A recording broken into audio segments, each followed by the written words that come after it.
is 22 years since I came. In this time, I have seen a ship never. But I remember the sea on my face, in my hand Polish bread, cheese, and in my sack whiskey, a present for my cousin Tadeusz, my cousin in America.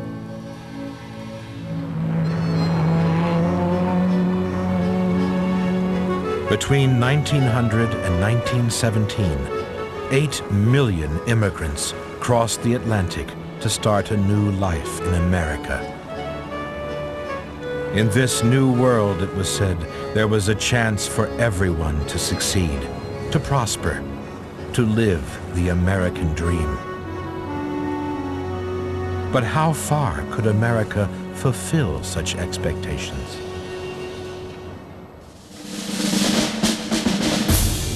This program reconstructs the testimonies of 4 immigrants who came to America in the early years of the 20th century.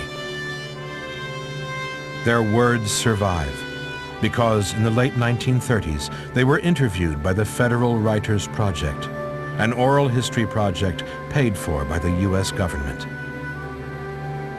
10,000 Americans were interviewed in all.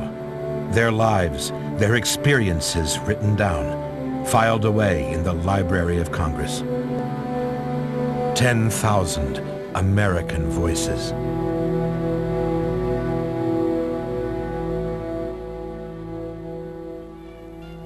You like to see pictures of old country? Yes? This my father, mother. What color dress is dark, very dark. One day I am with my mother. We get letter from America, from Tadeusz. He say he is married, he has good job, plenty eat. He and his wife, they have a room all their own. They are glad. I say to my mother, I am going to America. And she say, you go to America, you find the money.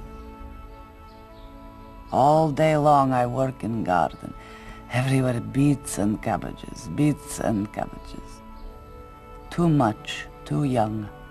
Me just 15 years. But me get money. Me come to America.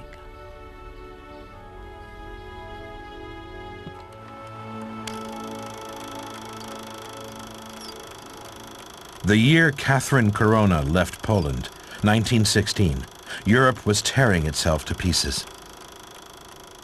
The old empires of Britain, Germany, France, Russia, bogged down in the mutual slaughter of the First World War.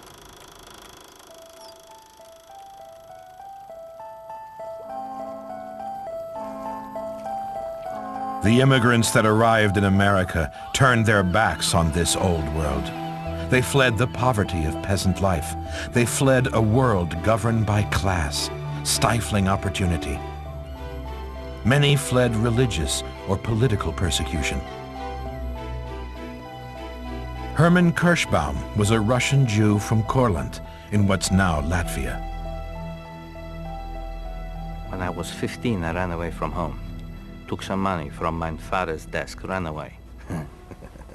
I had no passport, but in Europe, with money, you can do anything. I got a boat to London. I met this English Jew. He said, America's the place.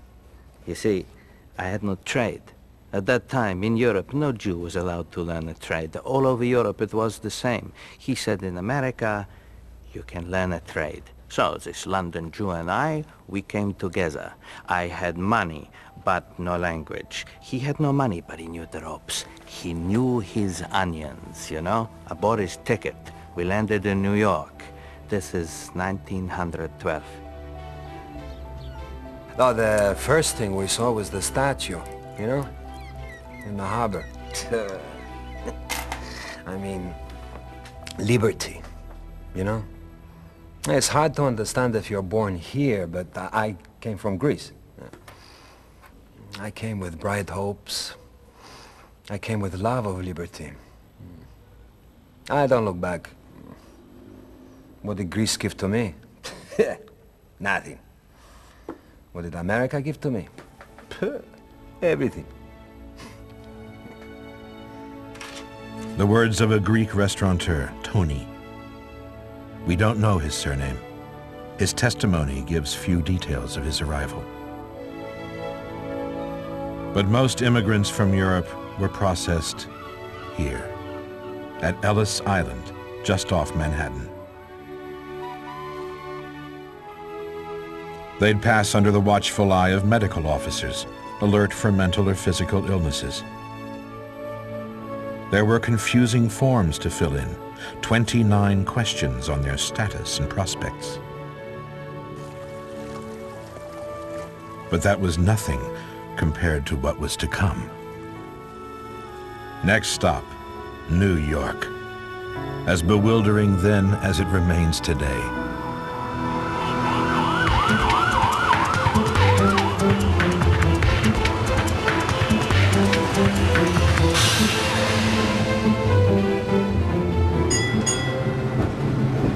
Miguel Santos, an optician from Cuba, saw New York first in 1904. I am looking at this electric streetcar, and I am thinking, how can it move without horses?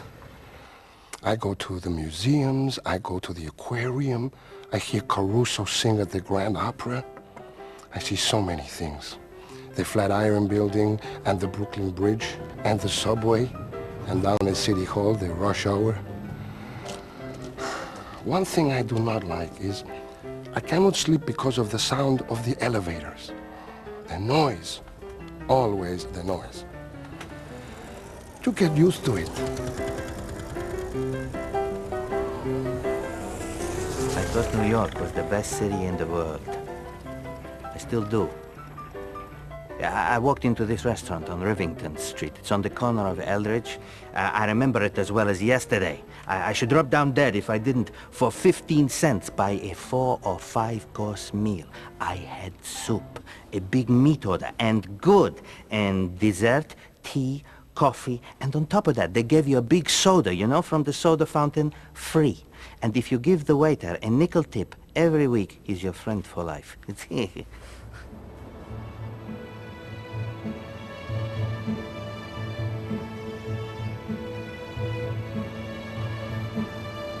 So what was this place, America, to which they'd come? It was still a new nation, little over a century old, but it was modern, confident, prosperous. It was rich in raw materials. It exported wheat grown in vast quantities in the Midwest. It exported iron and steel. It invited new immigrants to share in this prosperity, to take a job, to pull your way up in the world. It was just a question of finding your feet.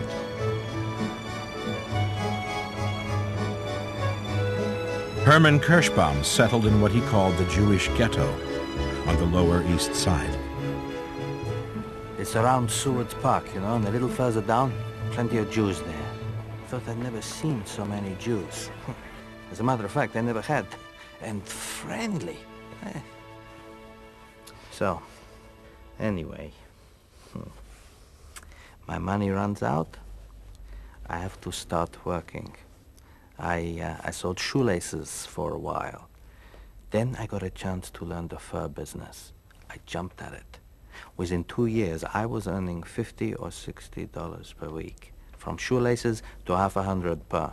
Pretty good, eh? It went a little to my head. When I came here in my teens, you know, I'm handicapped, not knowing the language.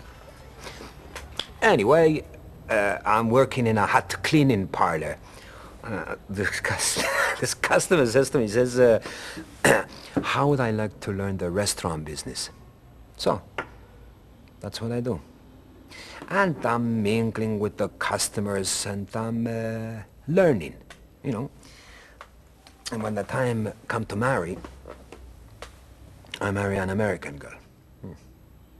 I couldn't fall in love with a girl from the old country because she would not be modernized, you know. It's relative, you know. People from my country say I made a success in business. They have envy. Yeah, I believe anyone, using a little common sense, learning from your mistakes, if you have courage and you want to work, this is a country where anyone can make good. A country where anyone can make good. Was it true? In these New York tenements, immigrants lived in cramped conditions. There was hardship here, the archive pictures sometimes gloss over. The files of the Federal Writers Project contain stories of immigrants in sweatshops, dying of dust poisoning in attic rooms. No two experiences were the same. For Catherine Corona, New York was just a stopover. Her cousin, Tadeusz, lived in the industrial town of Manchester, New Hampshire. Her testimony recalls the journey north, frightened, bewildered, a peasant girl in a strange and alien land. You see, on my ship, everyone different, so many language. But now, everyone American, everyone speak American, all dressed the same, only I am different. And then we come to Manchester. I look, no Polish costume do I see. But then I'm being held and kissed by these people. They speak Polish, but they do not look Polish at all. And they laugh and they tease me about my old country clothes. So the next day, nothing else will do. Goodbye to my skirts and petticoats, my bright kerchiefs, my jacket with the embroidery, I send them to my sister back home. They are gone. I dress now American. But when I see Tadeusz, I hide. I feel undressed, naked, in these so few American clothes.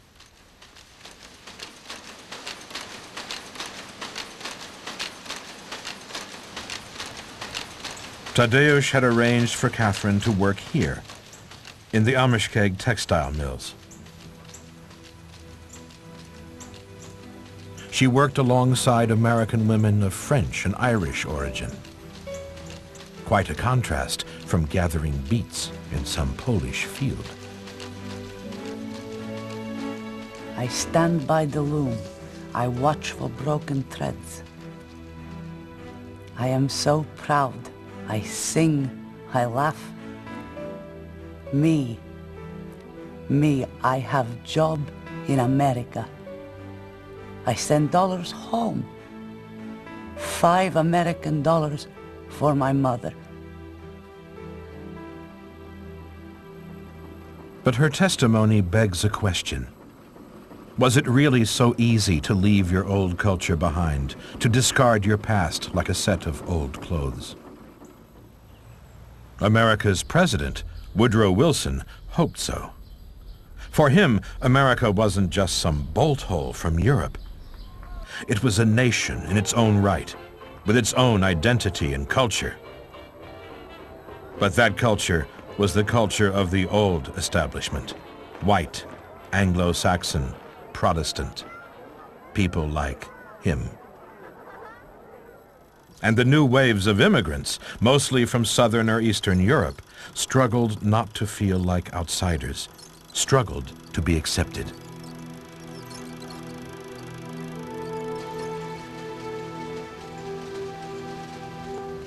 I spent there 2 years on the same loom. And always a little trouble here, a little trouble there. There is a girl next to me. She does not like to see me happy. She says something I cannot understand. The others look at me and laugh. One day she trips me and I fall.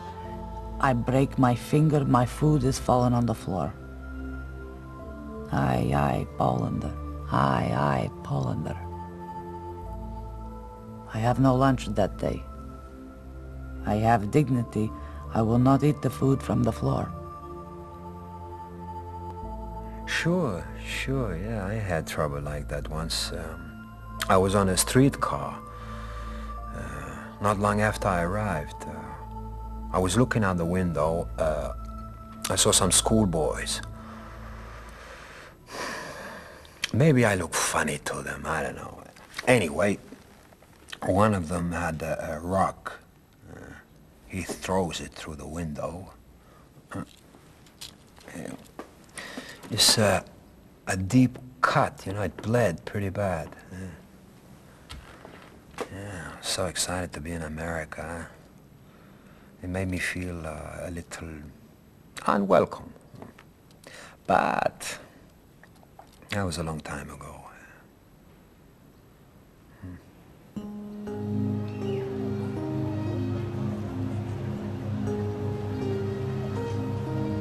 It seems America wasn't always as welcoming as people hoped.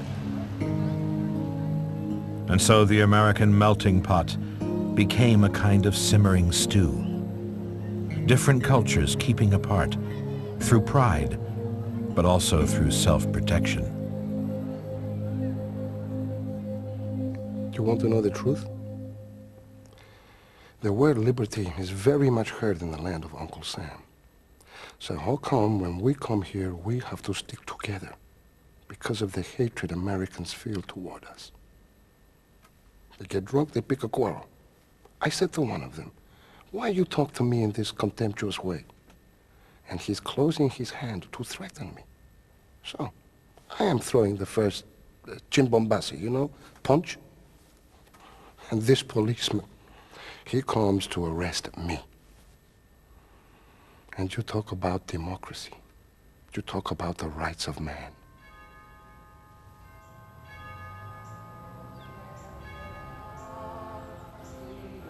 In Manchester, the Polish community remains strong. In the Polish church, where Catherine married her Polish husband, they still worship in the native tongue.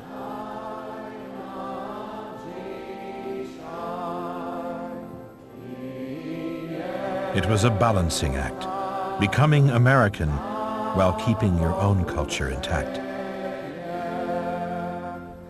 Today is exciting. I go to courthouse for papers, final papers. Now I become citizen, you understand? Months I study. Who makes laws in the country? Who makes laws in the state? What is name of President of America? Why do you wish to become American citizen? I have answer ready.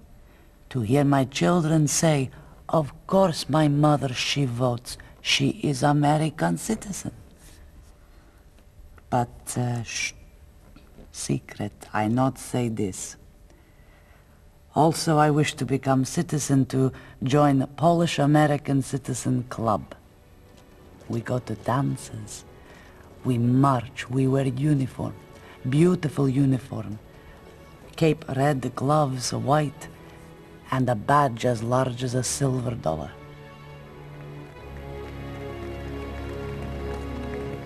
In 1917, Woodrow Wilson attempted to unify this simmering stew of cultures in a patriotic crusade, joining Britain and France in the war against Germany. For 2 years, the United States had grown rich trading with the Allies, sustaining their war effort. When Germany threatened this prosperity, the delusion of American neutrality sank. The call to arms challenged all Americans, immigrants included. When the war broke out, sure, I joined up. I joined the Navy. I saw some fighting. My friends, they told me I was crazy. But no, I was proud to wear the uniform. When I think about it today, I'm still proud that I fought for my country, you know, for its ideals. For my country, America. In the stalemate of the trenches, the arrival of the Americans was decisive. 2 million fresh troops helped the Allies push the Germans back. With victory came questions for the future. What now was America's role on the world stage? Wilson called for a League of Nations, an international peacekeeping force in which America would take the lead. But the American Senate rejected the League, killing Wilson's dream. Too much American blood had been spilled already fighting Europe's war. Let Europe now sort out her own problems. It was an attitude some recent immigrants found easy to understand. You know, I tell you about that Jew I met in London. We came over together, joined up, got himself killed in France, poor fellow. My parents lost everything. They had to leave Courland. They escaped to Antwerp in Belgium. And I'm here on $60 a week in the best city in the world. I'm wearing expensive clothes. I'm smoking the best cigars. What should I think? I ran away from all that.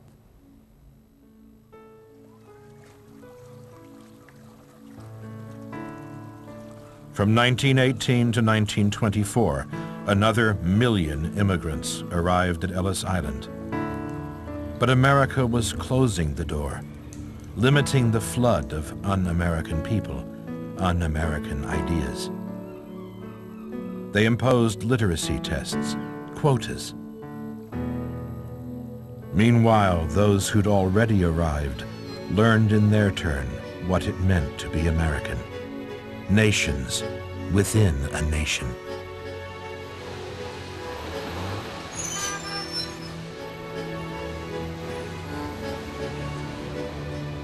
And tonight I will go to dance with my husband. I will drink beer, eat the little fish we make of pretzel dough. The sausage is good. And I will watch the men behind the bar, how they are moving, never collide with patrons, with each other. Never do they drop a tray, a drink. And I watch it all, and I love it. This is freedom. This is America. Everybody glad.